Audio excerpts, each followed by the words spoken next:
Deconverted man here? It's Deconverted man. Deconverted.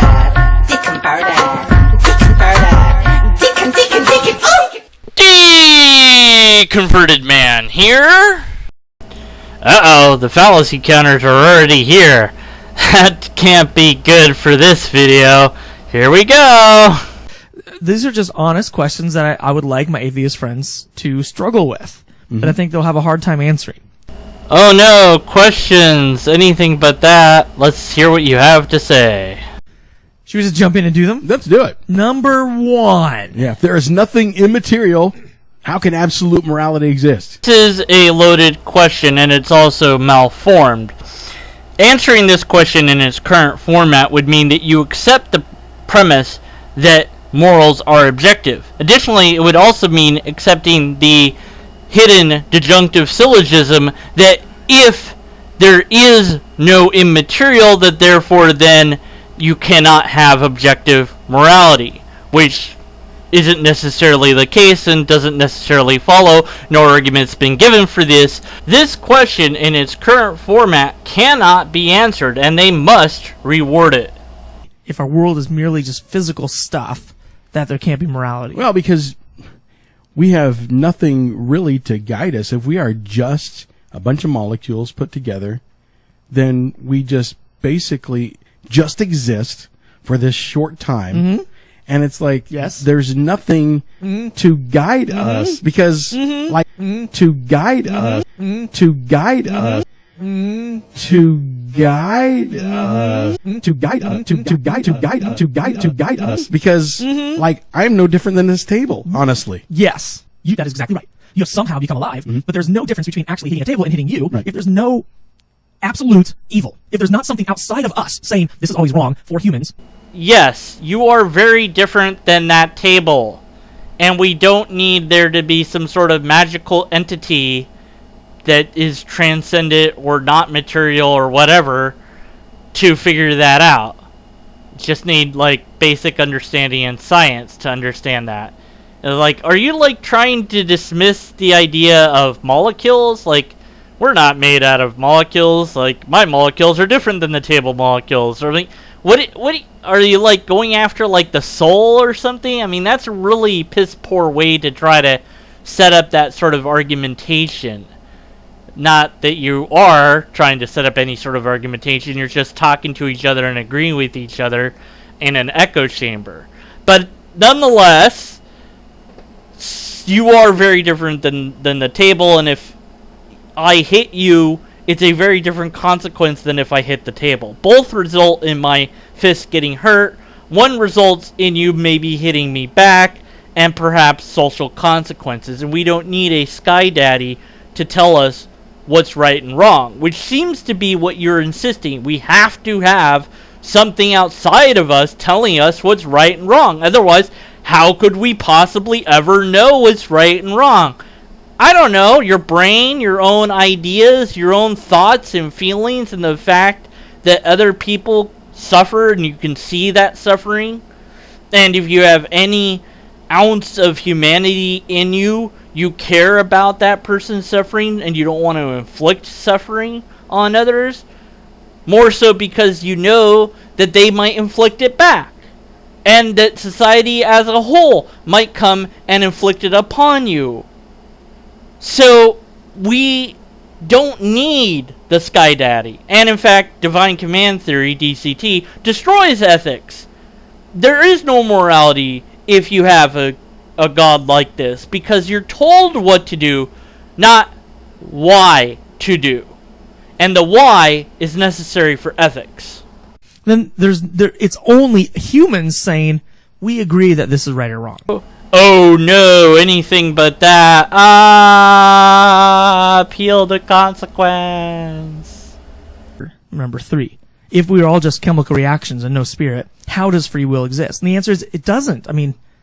Okay, I skipped a whole bunch, so I missed the second question. But in my defense, they were saying a bunch of nonsense that was hurting my head. The lack of understanding that these guys have about science and biology is painful to listen to. The amount of fallacies that they incurred during that time that I skipped would just fill the screen right now. This would be like 5 hours plus long just to explain how wrong they are about everything that they said in the pieces that I skipped.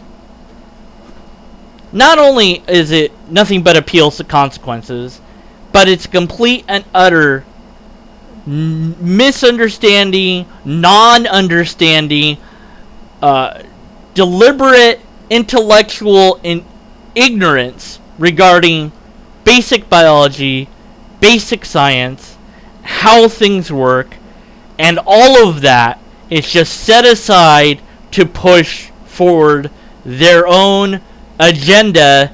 They're not asking atheists questions. They're asking Christians questions to the atheists.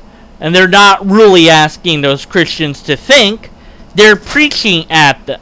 This is, in essence, what apologetics is. It's not a way to defend your faith. It is a way to preach your faith in the guise of intellectualism. But they're not even doing apologetics. They're doing craptastic questions that are so malformed and so loaded that explaining how wrong they are would take videos and videos and videos to do. It would take hours for me to break down every single thing that they said that's wrong.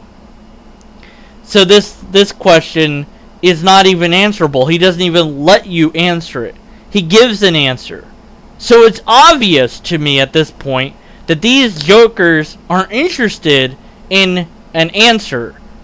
They already have their minds made up about what that answer really is. I don't think that a soul removes the problem of whether or not people have free will. In fact, I could argue the exact opposite. That if there's a God, or if there's a soul, how in the world is that any different from you not having free will? Because a God could make you do something and you would never know that that God made you do it. Or your soul might be dispositioned towards heaven and hell. In certain doctrines of Christianity, you're elect, you're chosen. If you're Calvinist, you believe this. So these people can't be Calvinists then. But nonetheless, if that's true, if Calvinism is true, then having a soul doesn't negate the fact that you don't have free will, because you're already supposed to go to heaven. How can you break free of what God knows is going to happen? This has been a paradox set up by many others before, that if God knows everything, then it knows that you're going to do X.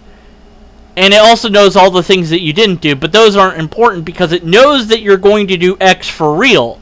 So you can't not do X for real, so you don't really have free will.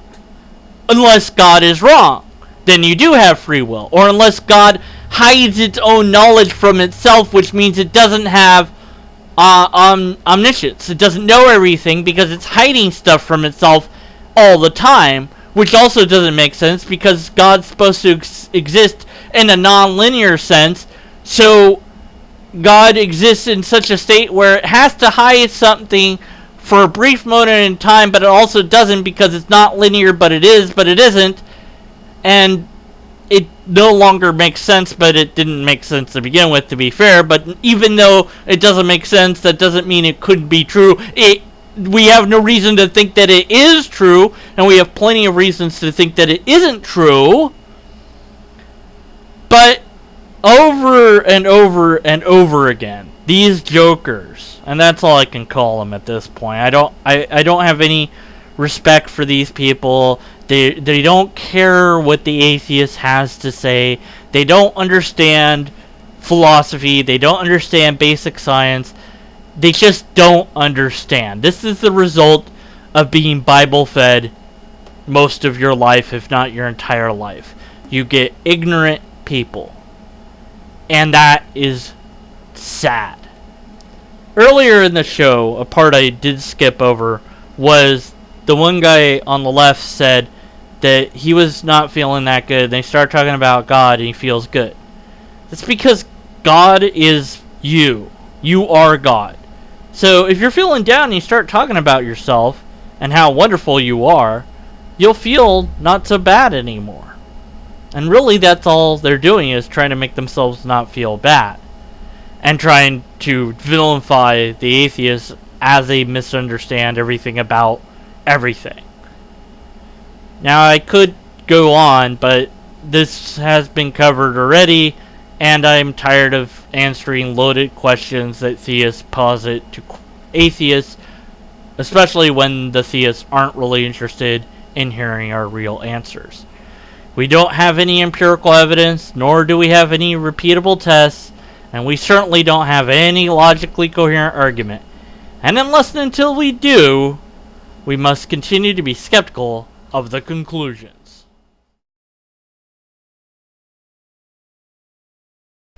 These are the Patreons that pay me money, and that helps me to exist. Be one of them and you'll be a circle that goes in a circle on this page. If you're not one of them, then you're not on this page. Doo-dah, doo-dah, pay me and I'll stop singing. Oh, doo-dah day. Give me money to not sing. Give me money to not sing. You will pay me and I'll stop singing all day. Oh, Deconverted and stop singing. Then give me money. Oh, okay, here's money. Stop singing.